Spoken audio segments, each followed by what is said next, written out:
Good evening, everyone. I am not a scholar on the Holocaust, but I was a witness, and I lived during the Holocaust as a hidden child. My sister and I were hidden children during the Holocaust, and it's a miracle that we survived and that we're here today. I'll start from the beginning. I don't remember much before the age of 4, but I know that my father was from Russia.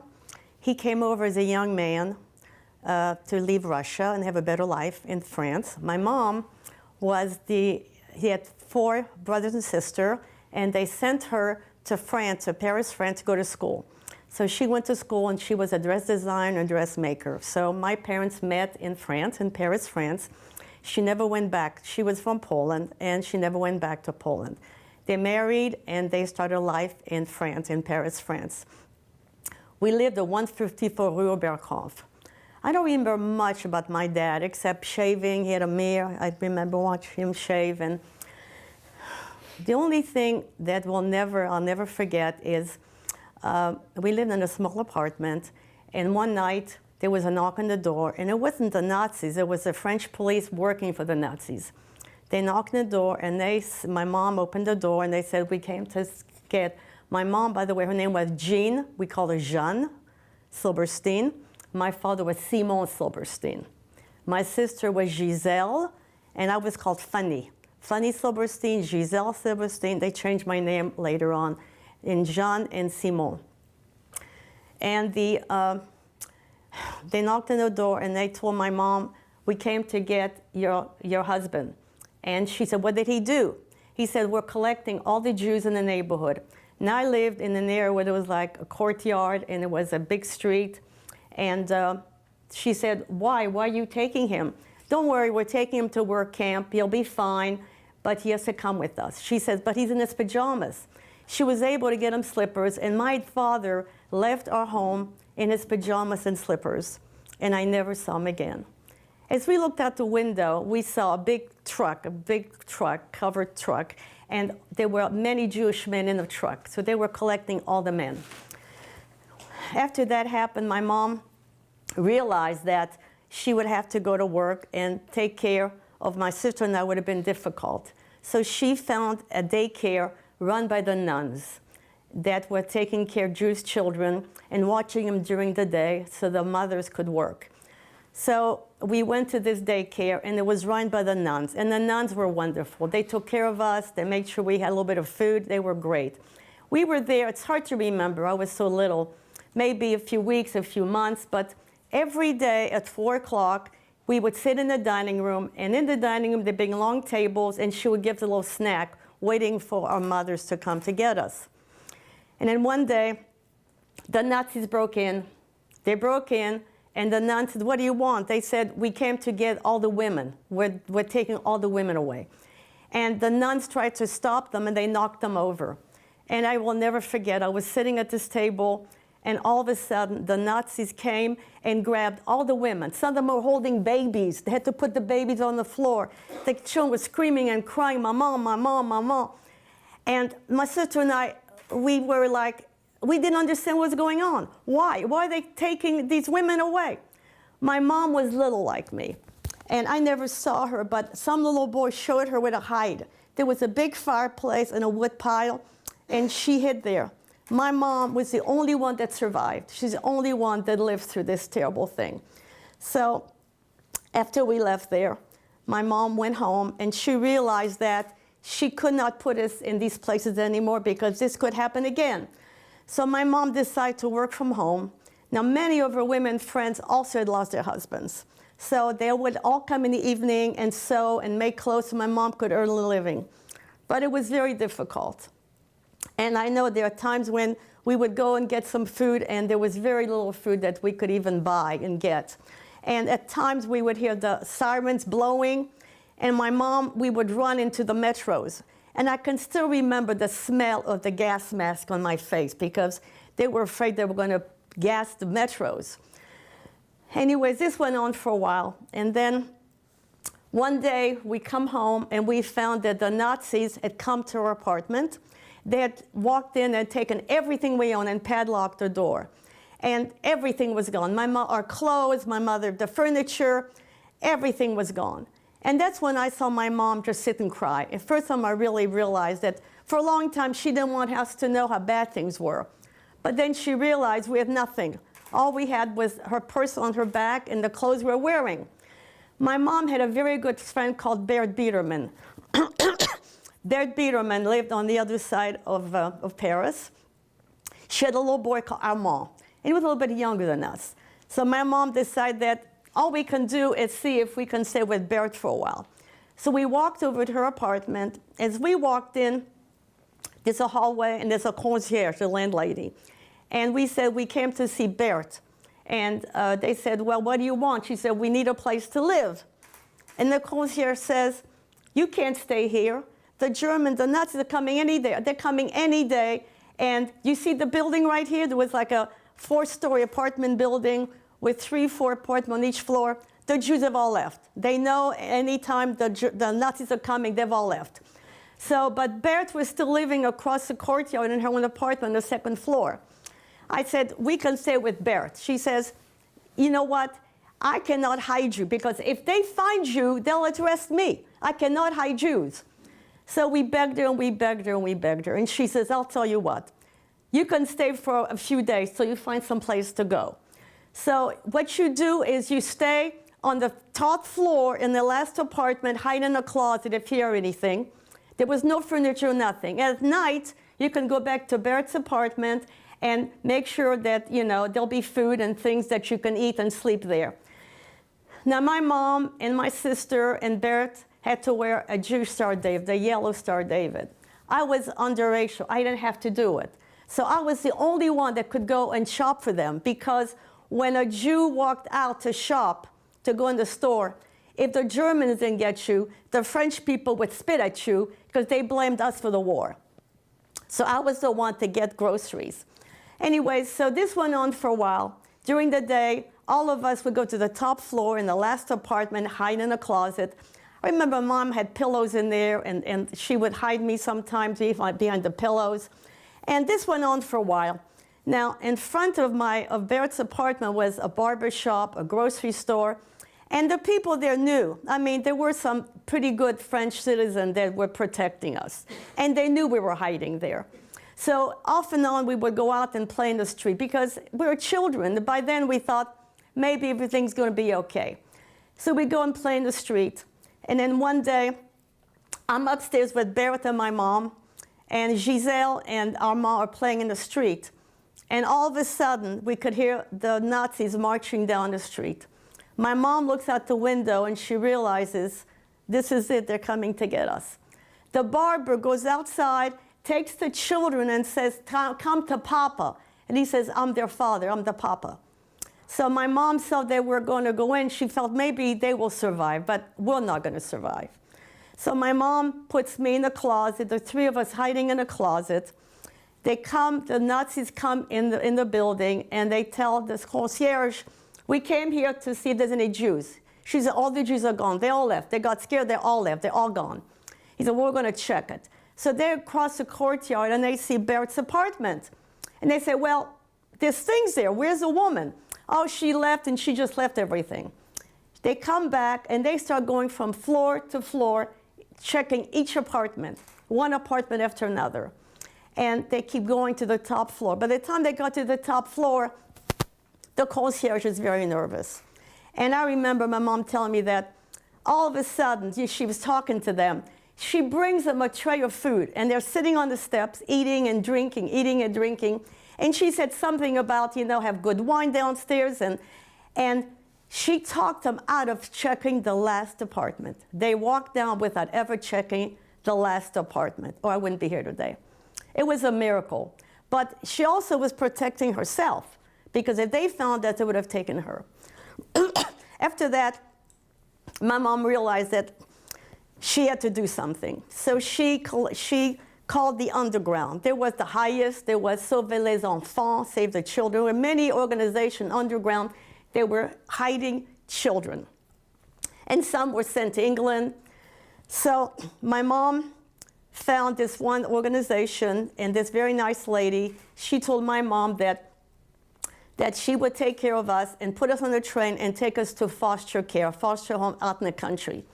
So my mom and Bert, they ended up living they knew that they couldn't run and hide with us. They lived in the forest. And there were many Jews who made a home in the forest. So they were hiding in the forest. She took us to this foster home. Now the foster home, they were getting paid for taking care of us. My father had a son and very wealthy, affluent family on my father's side. And I'm sure that they're the one that paid the foster care because somebody had to pay them to keep us. But there was very little food. There are days when my sister and I, all we ate was a piece of bread. I mean, the food and any extra food was given to their children. And there were days that it was very, very cold and we did not have warm clothes. Now, their children went to school, but because we were Jews and we had to wear, a cross on us, we lived as Catholics. They made us into Catholic girls. But we could not go to school. And there are days when we would have to go and get groceries for them in the cold, and I got very sick. From the cold, I got very sick. So the lady comes back. The first couple, it's amazing. Their name was Renaud. I can still remember the name, Renaud. They take us to the second home, and their name was Lance, and the same thing. It was terrible. But the second home was in the country, and the Nazis, they were bombing that area. They didn't bomb Paris. They were trying to save Paris for themselves. So many, many days, the children went to school, and my son and I would go out across the street in the park, and we could see the lightning and the bombs dropping from the sky. And the sirens would blow. But the bombs were dropping before you could even go in hiding. And my son and I would run and hide. Now, there was one house that they had like a basement. All the neighbors would go to this basement and hide in the basement. I don't remember how long we were in that basement, but I wonder, how did we eat? How did we use a bathroom? I don't know, but there was a lot of us. And we could hear the bombs dropping. My sister's not even 2 years older than me, but she always took care of me. And I remember listening to the bombs dropping. I would get in a corner and just scream my head off. And my sister would hold on to me. You'll be okay, you'll be okay. And a few days later, we would come up from the bomb shelter, and we could see every other house was down to the ground, bombed to the ground. And so where we were was not a safe place because they were bombing that area. Well, the lady from the highest comes back to tell us that I was very sick. I guess it was lung disease, something like TB, but they called it chilled lung disease. I was very sick from lack of food and just not having good care. So they took us out of there, and they put us in another home. And I got so sick, they finally had to put me in a sanitarium. Now, the sanitarium was run by the nuns. And I'll tell you, the nuns were very good. I finally got some pretty good food because I was sick. My sister, they found a convent right near where I was. But, the nuns made me a really good Catholic girl. And I'm telling you, I was a very good Catholic girl. I prayed every day. I remember nuns saying, now, don't forget, Fanny, if you forget to pray, you might never wake up in the morning. So I would guess, oh, I'm going to pray every night. So I learned about, I went to confession. I did everything they told me to do. And I know there are times when we saw soldiers walking around, and I think they were Nazis, and they were walking around looking to see if they could pick a Jewish child. My mother's friends always said we were very lucky because I was blonde, light. They never looked at us like Jews. But they would pull some little girl, maybe she was dark hair, they would take her away. So I have no idea if she was a Jew or not because no one knew we were Jewish except the nuns. And the nun, Josephine, she'd say, when they come, don't look at them, look at me. And here I was, 6, 7 years old, trying not to shake as they were walking around looking for the Jewish children. But the nuns, they took care of me and they were wonderful. But after a while, all of a sudden, the bells were ringing and I said, what's going on? The war is over. The war is over. Oh my God, the war is over. So I thought, oh, thank God. I'll see my mom, I'll see my dad. I had no idea what was going on that my father would never see again. My mom came to get us, my sister and I, and took us back to Paris, to the same apartment we lived in. There was nothing there, but the French Red Cross brought us some furniture. And so we lived there for a while. And things were, I thought, were going to be back to normal. My mom was sending pictures of my father everywhere. It seemed they could find my father. What I did not know is that my mother was very sick. From the hiding and running, she had gotten very, very sick. And so I didn't realize how sick she was. Her friends started to take care of me because she could not take care of me. And she was laying in bed, and I'd say, Mama, I'm going to go to church with Nicole. And she'd say to me, go to church. God is everywhere. But someday you'll be able to be a Jew. Someday you'll be able to be a Jew. Well, I didn't want to be Jewish. I thought something was wrong with me. They want to kill all these Jews. Why do I want to be Jewish? So it took me a long, long time to feel that I ever wanted to be Jewish. But what happened, my mother got very sick. And the lady from the highest says, listen, we have to take you back to foster care because your mom can't take care of you. So here, the war is over. I don't have a father. My mom is sick. So it wasn't any different. You know, it was still a terrible life.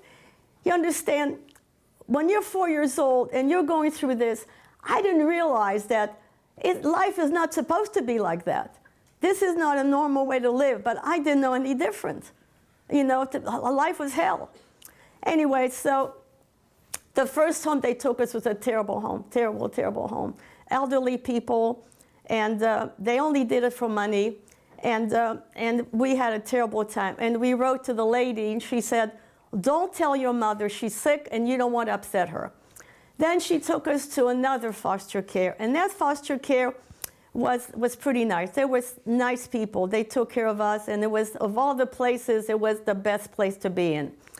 For some reason, the organization said that we should be with Jews.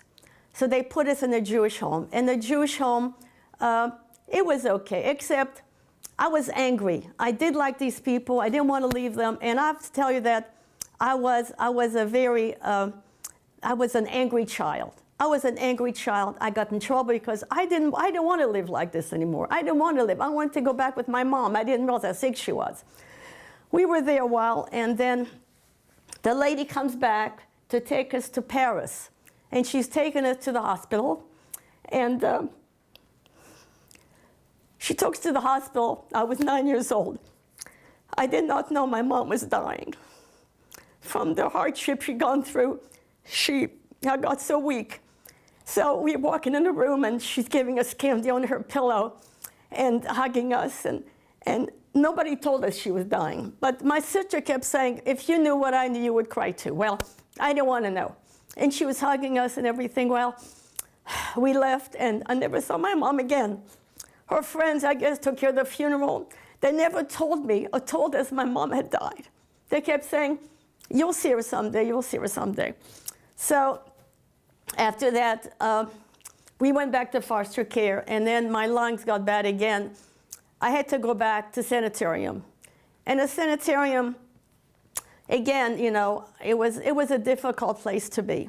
I miss my sister, I miss my parents, and I couldn't wait to get out of there. But it took a long time for me to get better. And finally, Uncle Jacques, my father's, his nephew, but my father and my mother were the youngest in their family, so his nephew was about his age. We call him Uncle Jacques. And after this sanitarium, they took me to a place where Jacques was going to pick me up and take me. But I have to tell you also, the sanitarium I was in, the second one, I fought Catholicism. I was, again, a very good Catholic girl. I went to confession. I did it all. And then one day I went to confession, and I told the priest, I'm Jewish. You're Jewish. What are you doing here? I said, I don't know. I'm confessing I'm Jewish. He said, well, we have to fix this. We have to baptize you. I said, okay, baptize me. I'll be happy to be Catholic. Well, they wrote to my aunt in France, and she said, no, you can't baptize her. And I was all upset because I wanted to be like all of them. So anyways, they take me to this. It was like a daycare, and Jacques was supposed to come and pick me up. There was 5 girls, and one at a time, their parents came to pick them up, and Jacques never came. And so they didn't know what to do with me because it was like a daycare, children in cribs. They said, well, you'll have to sleep overnight till your Uncle Jacques can come. I was there a few days, a few weeks, and Jacques didn't show up. I was really upset because I wanted to go home. But there was a lot of babies. And I used to play with the babies. I used to make dolls out of material with them. And there was one little girl called Kathleen, and she would come from school and play with me. And it was wonderful because I had a friend. And then I didn't see her. And then I said, you know what? I got to leave, God. I got to leave this place. So I remember praying like yesterday. I prayed, God, tomorrow is going to be a good day. There'll be no sins in the world. And the same day, next day, I want Kathleen to come and be with me. And the third day, God, I want Uncle Jacques to come and get me. Well, the first day, I don't know what happened. The second day, Kathleen came, and the third day, I packed my bags. I'm in the hallway, and all the women said, poor child, she really thinks her Uncle Jacques is going to come and get her. At 11:30, the door opened up, and it was Jacques. You know, I said, I believe in God. So he took me back to Paris when my sister was there. Jacques had a beautiful home in Neuilly-Plaisance. What Jacques did is that we went to Paris in 1981. We asked him how he survived. Jacques bought a home in Neuilly-Plaisance and lived like a Gentile, and he saved himself and his 5 children. And then he had a business in Paris. He had leather exports, so that a French citizen ran his business, and after the war, he was able to go back. But meanwhile, we stayed with him for the summer. And in wintertime, he told my sister and I that we couldn't stay with them because they were going back to Paris, and there was no room for us in his home in Paris. So he put my sister and I with his maid and butler. We lived with them for that winter.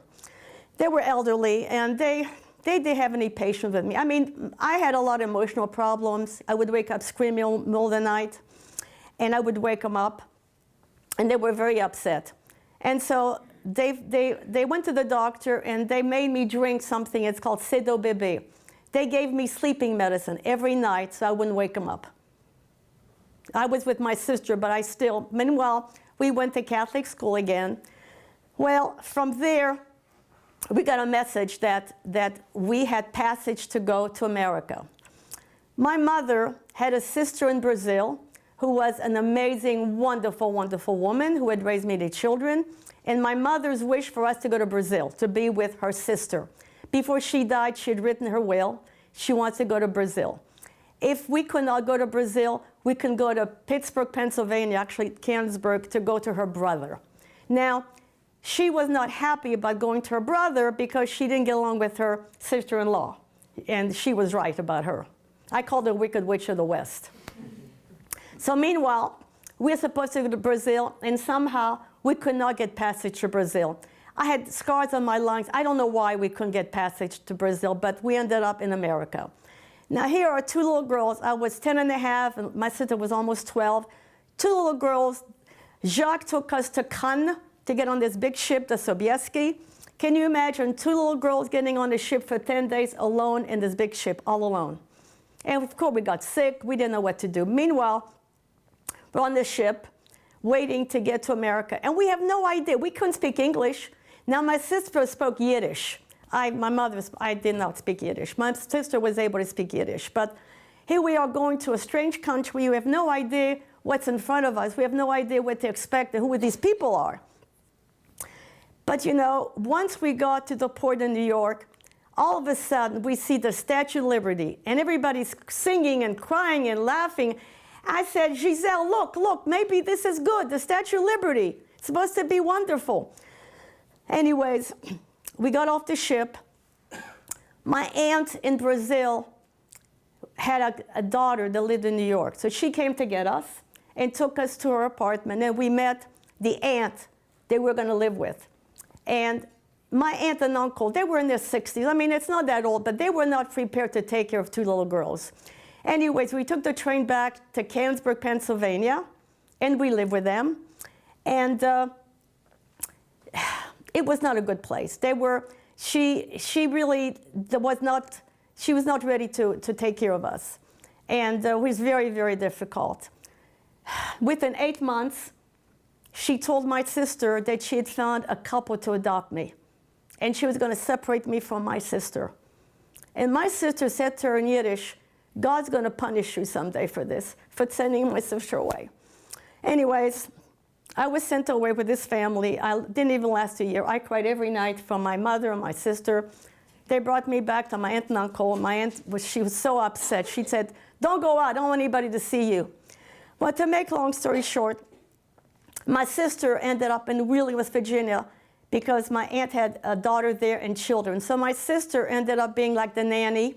I mean, she was only 14. She went to school, but she took care of her children. And what happened was that I ended up in Wheeling also, living with a family. But my sister went to New York, and she went to visit my aunt's daughter. And when my aunt found out what a terrible life she had in Wheeling, she told her she was going to stay with her. Now, here I am in Wheeling alone again, but I knew my sister would have a better home in New York. So the people I lived with moved to Pittsburgh, Pennsylvania, and my sister came to visit me. I had not seen her in almost 3 years, and you know, by then, we were speaking English to each other. We weren't speaking French anymore. I have to tell you, the way I learned English in Canonsburg, flashcards.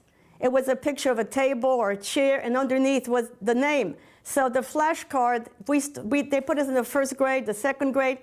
I was 11 years old. I started school at 11, and I graduated high school at 17 and a half. I kept moving up and going to summer school. That's how I learned English. Anyways, my sister came to visit me, and she met Ronald Schwartz, her future husband. And when I was 16, I met the most wonderful person of my life, my husband, Daniel Greenberg. After I met Dan, my whole life changed. He was the most amazing, wonderful man, and he always felt bad for what I had gone through. And he says, I'm going to give you a wonderful life. And he passed away a year and a half ago, but I was married 62 years, so I met him when I was 16, I met him when I was 18, and he did give me an amazing life. And I have to tell you that my sister and I, she has 3 children, I have 4 children. And my oldest son, I have to tell you also that when I lived in Wheeling, I went to Hebrew school, because these people thought I should go to Hebrew school.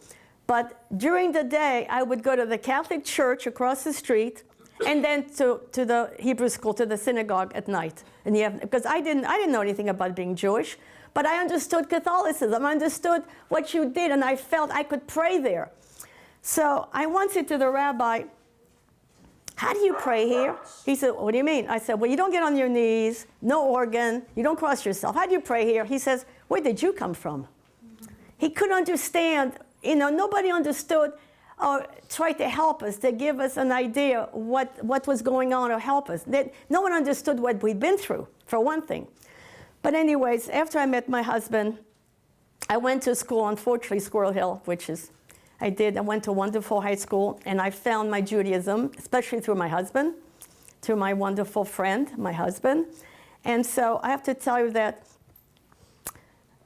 I have 4 children. And it took me a long, long time. But my oldest son became observant from the time he was 3, 4 years old. He wanted to know about what happened to his grandparents, and he wanted to know, and he studied, and he wanted to know. Well, he became observant, and my oldest son is an Orthodox rabbi. It's a miracle that I have a son that's an Orthodox rabbi. And my second son is an attorney. He was with the Justice Department, and when he was with them, he prosecuted the skinhead. And my third son is a financial advisor. And then after 3 boys, I wanted a daughter. I wanted the relationship that I missed with my mom. So we adopted a 4-year-old little girl, and she's a grown woman now. And you know what? It's been a wonderful experience having a daughter. And she also said that I gave her a wonderful life. So we have 4 wonderful children. My children and my sister's children all follow Judaism. You know, the Nazis took my parents. They took my home, they almost took my faith, and they took so much, everything we own. But you know what? We are survivors. We are survivors, and I'm here to talk about it because there's so few of us left. And I know that it's still emotional for me, but I know I have to do it because I owe it to them. I owe it to my family and to millions of Jews who did not make it. So this is my story.